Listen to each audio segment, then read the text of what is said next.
Boa noite a todos. Que Jesus nos ampare. Gratos estamos por esta oportunidade abençoada, pedindo a Deus e a Jesus pelos doentes do corpo ou da alma.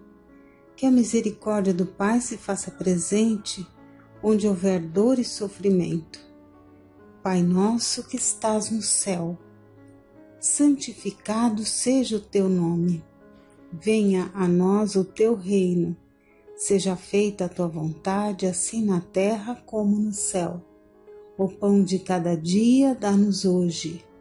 Perdoa, Senhor, as nossas dívidas, assim como perdoamos aos nossos devedores. Não nos deixes cair em tentação, livra-nos do mal. Que assim seja, Pai. Graças a Deus. O espírito reencarna, como ensina Kardec, já trazendo consigo problemas graves de encarnações anteriores. As mais graves obsessões estão ligadas aos problemas da alma, problemas do espírito reencarnante. O obsessor e o obsedado são, então, adversários que se lançam no mesmo caminho para acertarem o passo em nova marcha, como advertiu Jesus. Quando sofremos a influência de espíritos presos à sombra, é que partilhamos com eles o mesmo quinhão de débito a resgatar ou de serviço a desenvolver. É a oportunidade que Deus nos concede. Do Evangelho segundo o Espiritismo, por Allan Kardec, capítulo 12, Amai os vossos inimigos, os inimigos desencarnados. Itens 5 e 6. Página de Kardec. O espírita tem ainda outros motivos de indulgência para com os inimigos, porque sabe antes de mais nada que a maldade não é o estado permanente do homem, mas que decorre de uma imperfeição momentânea, e que da mesma maneira que a criança se corrige dos seus defeitos, o homem mau reconhecerá um dia os seus erros e se tornará bom. Sabe ainda que a morte só pode livrá-lo da presença material do seu inimigo e que este pode persegui-lo com seu ódio, mesmo depois de haver deixado a terra. Assim, a vingança assassina não atinge o seu objetivo, mas, pelo contrário, tem por efeito produzir maior irritação, que pode prosseguir de uma existência para outra. Cabia ao Espiritismo provar, pela experiência e pela lei que rege as relações do mundo visível com o mundo invisível, que a expressão extinguir o ódio com o sangue é radicalmente falsa, pois a verdade é que o sangue conserva o ódio no além-túmulo. Ele dá, por conseguinte, uma razão de ser efetiva e uma utilidade prática ao perdão, bem como a máxima do Cristo: amai os vossos inimigos. Não há coração tão perverso que não se deixe tocar pelas boas ações, mesmo a contragosto. O bom procedimento não dá, pelo menos, nenhum pretexto a represálias, e com ele se pode fazer de um inimigo um amigo antes e depois da morte. Com o mau procedimento ele se irrita, e é então que se serve de instrumento à justiça de Deus, para punir aquele que não perdoou. Pode-se, pois, ter inimigos entre os encarnados e os desencarnados. Os inimigos do mundo invisível manifestam sua malevolência pelas obsessões e subjugações a que tantas pessoas estão expostas e que representam uma variedade das provas da vida. Essas provas, como as demais, contribuem para o desenvolvimento e devem ser aceitas com resignação, como uma consequência da natureza inferior do globo terrestre. Se não existissem homens maus na terra, não haveria espíritos maus ao redor da terra. Se devemos, portanto, ter indulgência e benevolência para os inimigos encarnados, igualmente as devemos ter para com os que estão desencarnados. Antigamente, ofereciam-se sacrifícios sangrentos para apaziguar os deuses infernais, que nada mais eram do que os espíritos maus. Aos deuses infernais sucederam os demônios, que são a mesma coisa. O Espiritismo vem provar que esses demônios não são mais do que as almas de homens perversos, que ainda não se despojaram dos seus instintos materiais, que não se pode apaziguá-lo senão pelo sacrifício dos maus sentimentos, ou seja, pela caridade. E que a caridade não tem apenas o efeito de impedi-los de fazer o mal, mas também de induzi-los ao caminho do bem e contribuir para a sua salvação. É assim que a máxima "amai aos vossos inimigos" não fica circunscrita ao círculo estreito da terra e da vida presente, mas integra-se na grande lei da solidariedade e da fraternidade universais. Complementando o assunto, Emmanuel, no livro Encontro Marcado pela psicografia de Chico Xavier, nos fala sobre a cura da obsessão, no capítulo 56.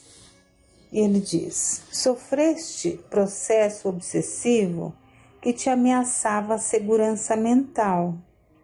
No entanto, recolheste a tempo o socorro espírita que te arrancou a hipnose das trevas. Ainda assim, ao modo de enfermo em laboriosa restauração, não prescindes de constante apoio fraterno. De quando em quando, o pensamento se te obscurece sob o jugo de emoções contraditórias, qual se te expusesses a rajadas de aflição e medo, a te esfoguearem a cabeça e enregelarem o coração. E, nas horas de crise, quando a influência de seres conturbados te alcança o psiquismo, experimentas o pavor do náufrago semi-salvo, quase em terra firme, que a maré grossa tenta arrastar novamente ao fundo. É natural esperes auxílio, mas é necessário igualmente que te auxilies. Aquilo que aprendemos, ajuda-te e o céu te ajudará. E Emmanuel continua: refaze as forças físicas sob a inspiração da ciência curativa que a providência divina te assegura na terra, mas satisfaze também a medicação da alma, através de leituras edificantes, em cujos textos a doutrina espírita te ajude a retomar o controle de espírito, promovendo o governo da casa íntima. Então, aqui ele fala sobre a leitura edificante. Ele continua: cultiva a oração sem esquecer o trabalho sadio, que te valorize o tempo e a presença, angariando, sobretudo, alguma atividade beneficente que te faça mais útil à felicidade do próximo em necessidades talvez maiores que as tuas. Então, é a oração e o trabalho no bem.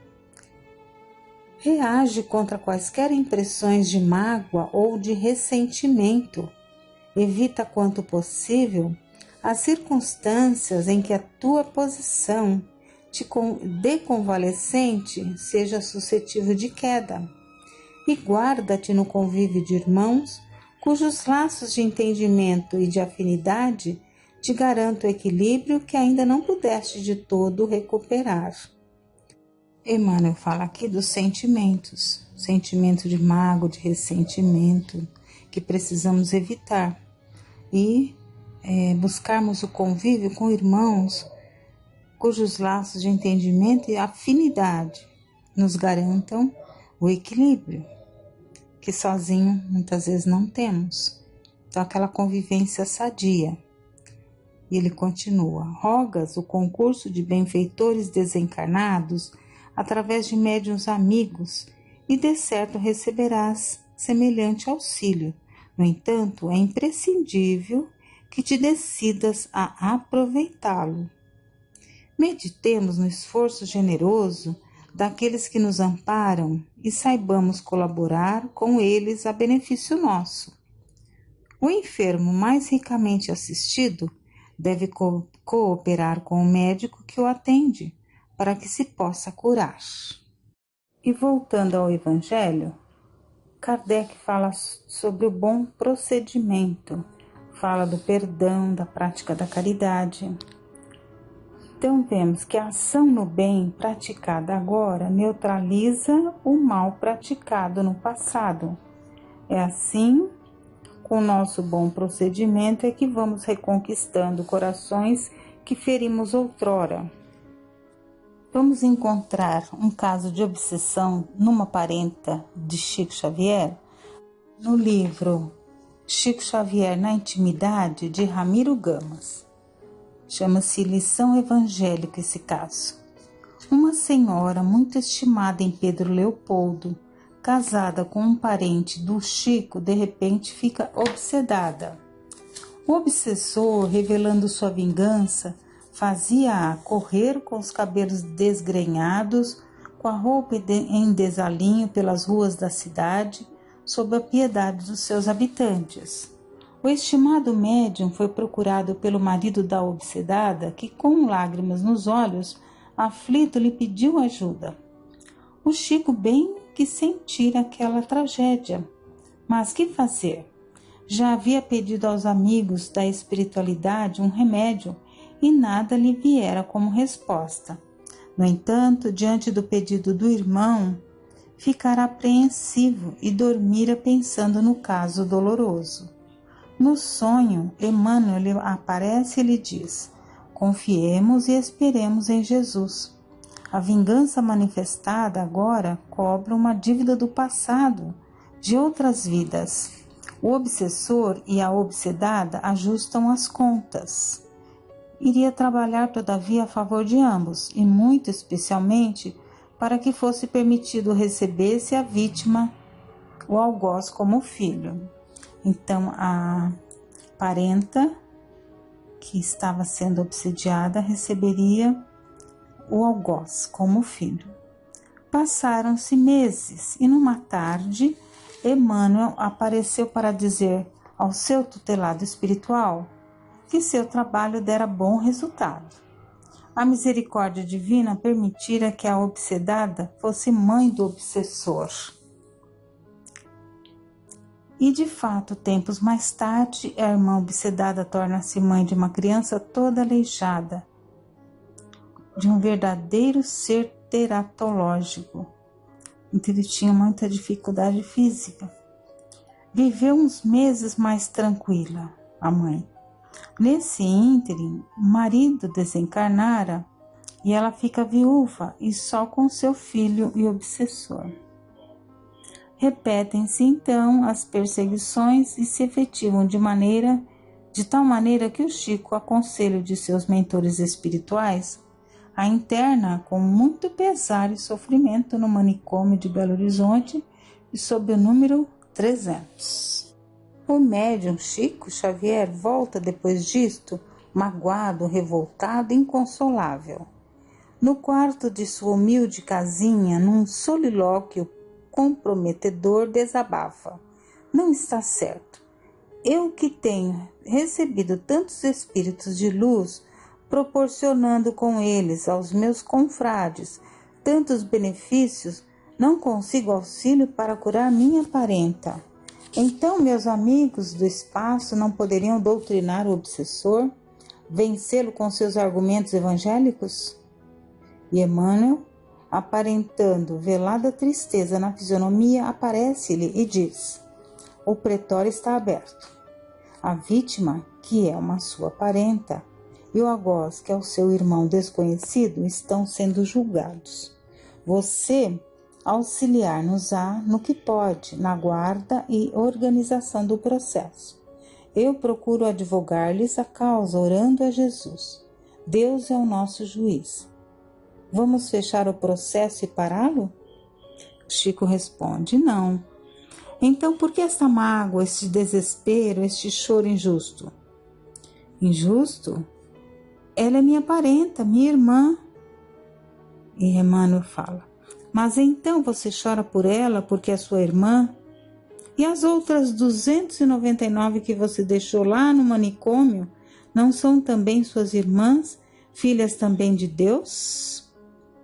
Olhe, no dia em que você derramar lágrimas, como as que derramou, e comiserar-se da dor do seu próximo, das 299 irmãs que sofrem, que cumprem provas remissivas, como o faz a sua parenta, então começará um pouco a conjugar o verbo amar em todos os seus tempos e traduzir o apelo do grande amor, quando pedia-nos que amassem uns aos outros, assim como ele nos amou e nos ama. O Chico calou vencido, convencido, envergonhado. A lição evangélica que o seu caridoso guia lhe dera encheu-lhe a alma, educara-lhe o pensamento, fazendo-o compreender o que até ali não compreendera. E assim, domingo seguinte, foi visitar a parenta, levando consigo flores, mensagens, biscoitos, frutas, livros, que obtivera de vários confrades e amigos. Lá no manicômio, visitou todas as irmãs abrigadas, sentindo em todas e com todas as irmãs criaturas de Deus. Distribui-lhes o que levara e depois afagou-as, orou juntamente com todas, e deixou-as, inclusive sua parenta, como consoladas, surpresas e agradecidas. Quando regressou a Pedro Leopoldo, sentiu-se outro, e dias depois sua parenta foi dada como curada. Teve alta e voltou ao lar. Viveu alguns anos em paz. O filho, com 8 anos, aceitava ser carregado pelo Chico, a quem ele voltava simpatia singular. E com 9 anos, ficou gravemente doente, com pneumonia dupla. Na hora do desencarne, aparecem os espíritos Emmanuel e o pai do menino. E aí procedem o desligamento dos fios que prendiam o espírito ao corpo. E daquele corpo aleijado, sai um espírito simpático, sem aleijão, aparentando uns 30 anos, sorridente, como se tivesse ganho uma grande batalha do seu angustioso pretérito. E Emmanuel considera: agora vai para o espaço e frequentará uma escola durante 50 anos para aprender a servir e a ressarcir seus males. Enquanto esteve enclausurado na carne, seu espírito aprendeu muito, e seus algozes, vendo-o dessa maneira e ouvindo nossas preces e os comentários das lições evangélicas no Luiz Gonzaga, também aprenderam a ter piedade e a perdoar. Sabem vocês quem fora ele? Foi um inquisidor na França. E a parenta do Chico, depois do desencarne do filho, viveu até 1956, bastante feliz, e colaborou nas tarefas das sessões beneficiais e públicas do Luiz Gonzaga, e isto com assiduidade e abnegação. Depois ela passou por um outro processo novamente, de obsessão, passou resignadamente, sem escândalo, em silêncio, esta prova, recebendo o auxílio indispensável dos seus irmãos encarnados e desencarnados, confiante na misericórdia do Senhor, nosso Pai e Criador. No Espiritismo, no tratamento das obsessões, emprega-se apenas a prece e a conversação persuasiva, isto é, o esclarecimento de ambos à luz da doutrina espírita. E a transformação para o bem do obsedado atrai a presença dos bons espíritos. Que Deus nos abençoe.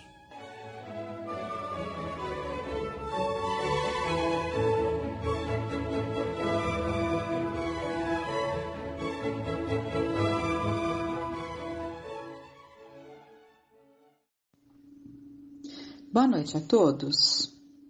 Vamos nessa noite dar sequência a alguns apontamentos que trouxemos a semana passada. Comecemos com a citação que foi feita sobre a prova coletiva da Grécia por terem condenado a Sócrates. Será bom aproveitarmos o espaço para compreendermos melhor o que se deu. A Grécia banhou-se de conhecimentos com grandes filósofos, transformando-se no berço da cultura que culmina com a vinda de Sócrates, mais ou menos uns 395 anos antes do Cristo.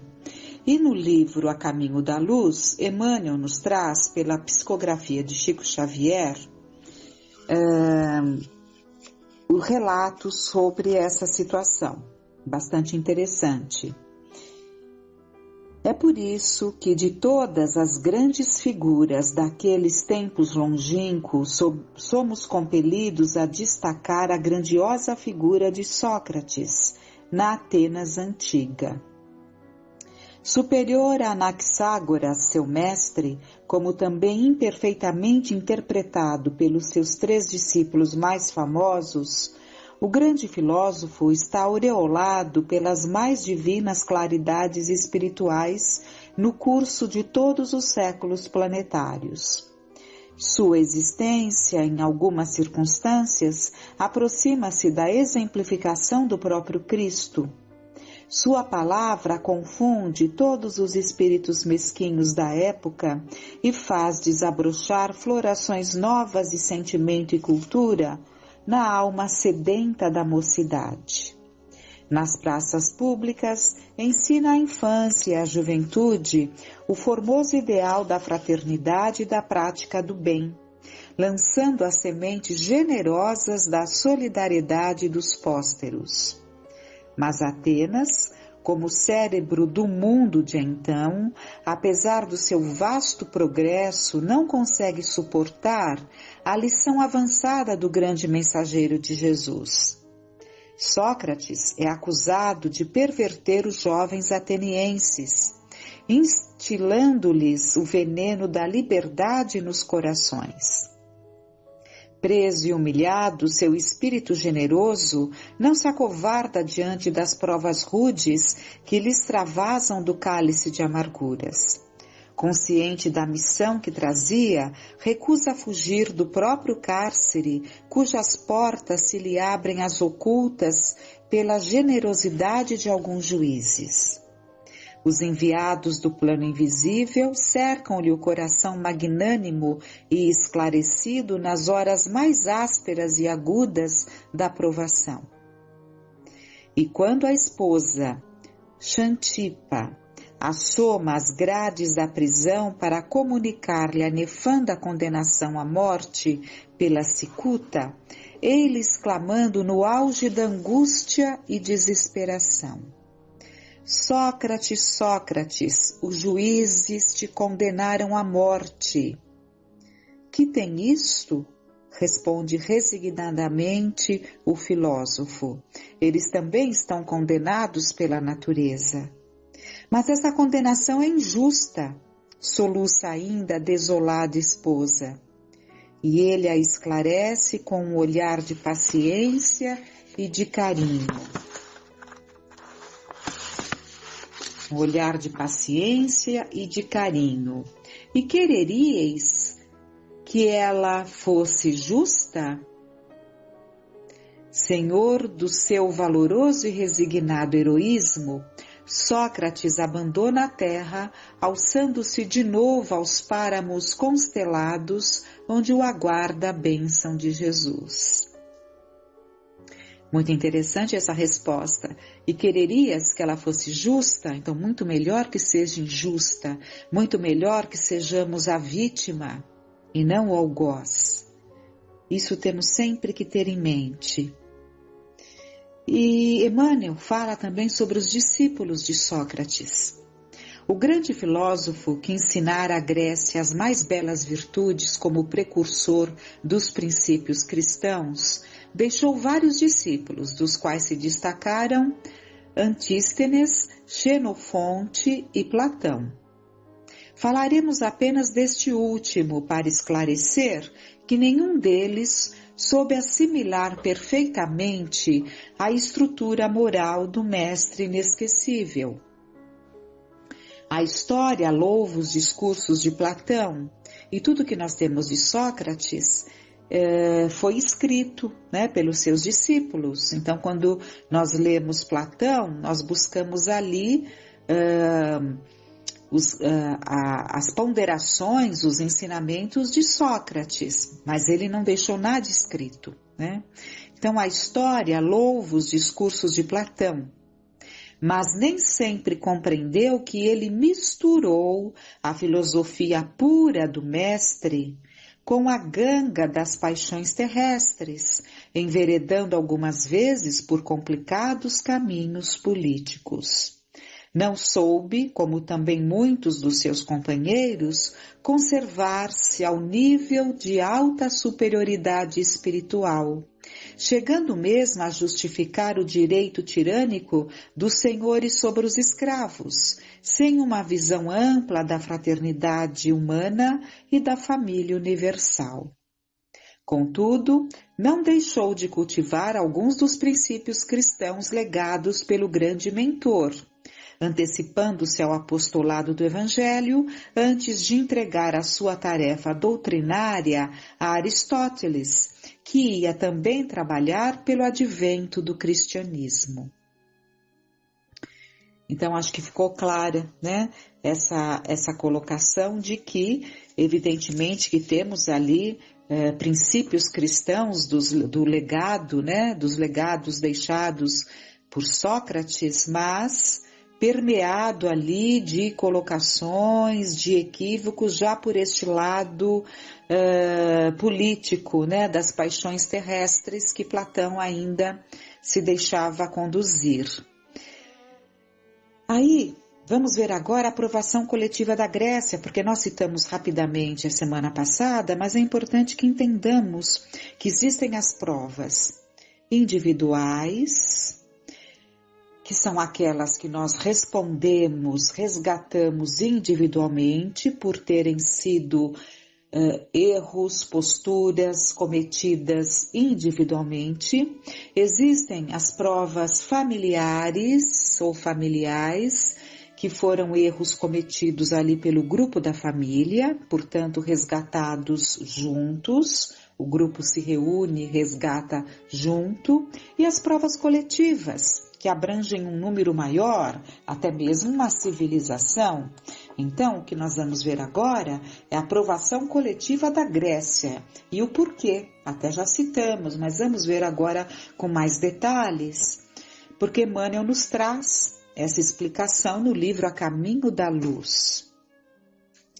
A condenação de Sócrates foi uma dessas causas transcendentes de dolorosas e amargas provações coletivas para todos os espíritos que participaram dela, na medida justa das responsabilidades pessoais entre si. Então, mesmo dentro de uma prova coletiva que alcança todo um grupo ali de uma civilização, de uma região, no entanto, cada um é alcançado dentro do grau das suas responsabilidades. E é em razão disso que mais tarde vemos o povo nobre e culto de Atenas fornecendo escravos valorosos e sábios aos espíritos agressivos e enérgicos de Roma, porque os gregos se tornaram, como tantos outros povos, escravos do Império Romano.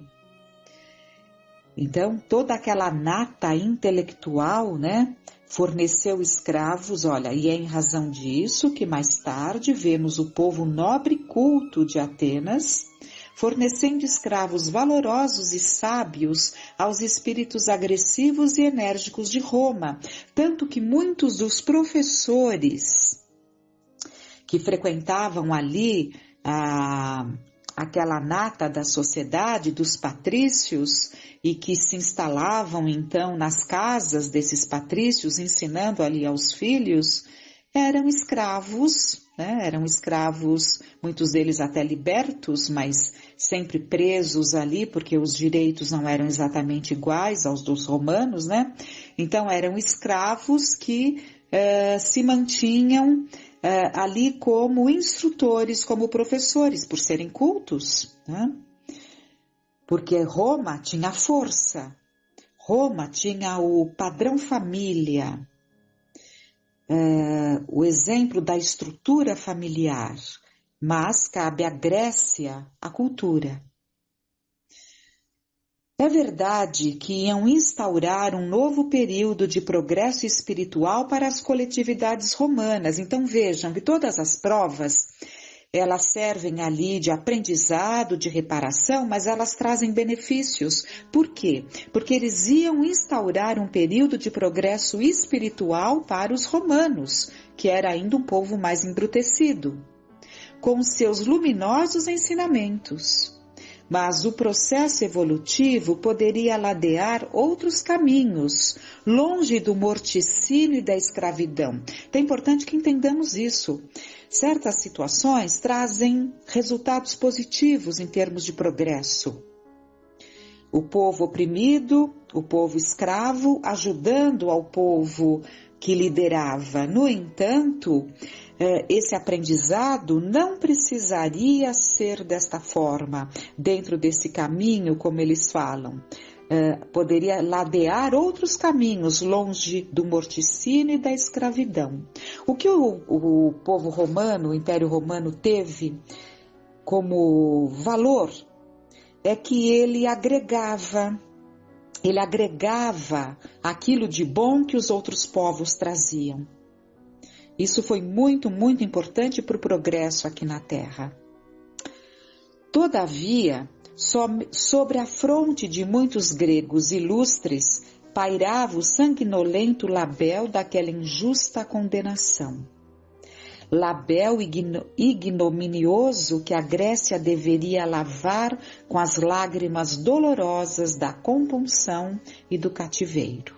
Então, havia ali uma dívida muito grande por terem levado Sócrates à morte. Foi uma prova coletiva para esse povo, porque a condição de Sócrates era muito grande e ele veio justamente trazer nesse berço da cultura, portanto era ali que ele devia estar para começar a disseminar os princípios cristãos, porque ele veio preparar este caminho para a vinda do Cristo que não demorou muito. Não podemos deixar de frisar que logo na introdução do Evangelho segundo o Espiritismo, Kardec faz um estudo sobre os postulados de Sócrates. Logo na introdução do Evangelho segundo o Espiritismo, que como precursor dos ensinamentos do Cristo, traz o ensinamento sobre a reencarnação, conforme comentamos no encontro passado, né? Que Públio, conversando com um instrutor, com um professor na casa do amigo Flamínio, ele soube ali da reencarnação, que acabou vindo ao encontro do que ele já estava vindo, sentindo, analisando com toda aquela aprovação que ele vinha passando com a doença cruel da filhinha. Então vamos retornar agora ao livro Há 2000 anos, né? Que relata essa encarnação de Públio.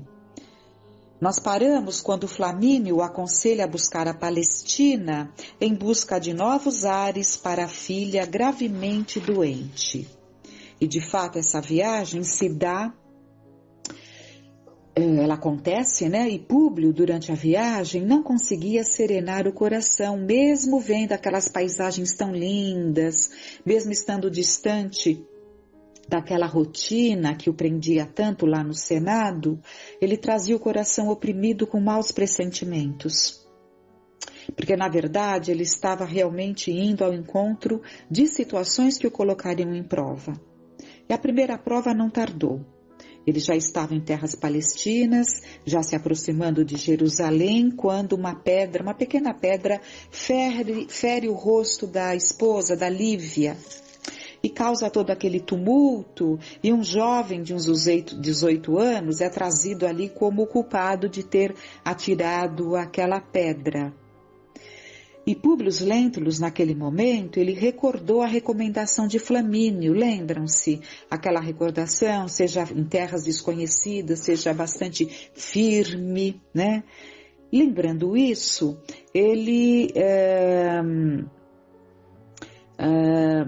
acaba ali deixando de lado os melhores sentimentos de tolerância e generosidade que ele possuía e muito, mas ele acaba resolvendo prestigiar a sua posição, que isso falava muito alto para ele.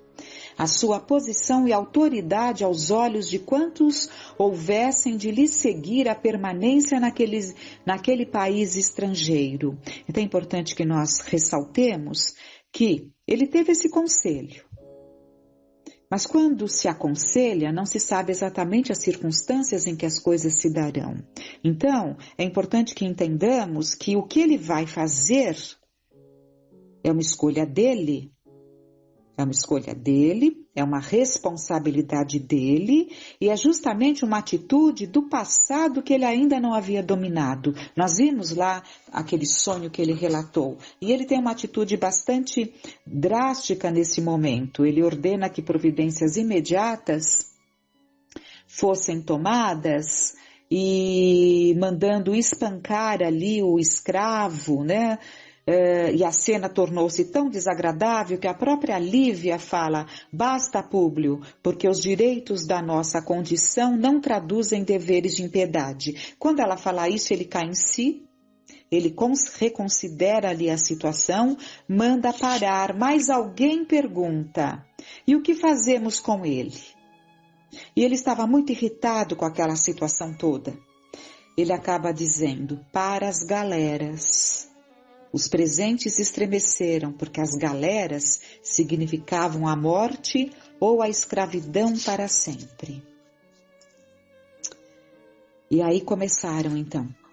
Aí começou a luta dele, porque ele nem se deu conta do que essa atitude desencadearia. Então são as nossas escolhas, as nossas atitudes impensadas e refletidas muitas vezes tomadas, trazendo aquela agressividade que ainda trazemos dentro de nós e que determinadas situações fazem com que isso venha à tona.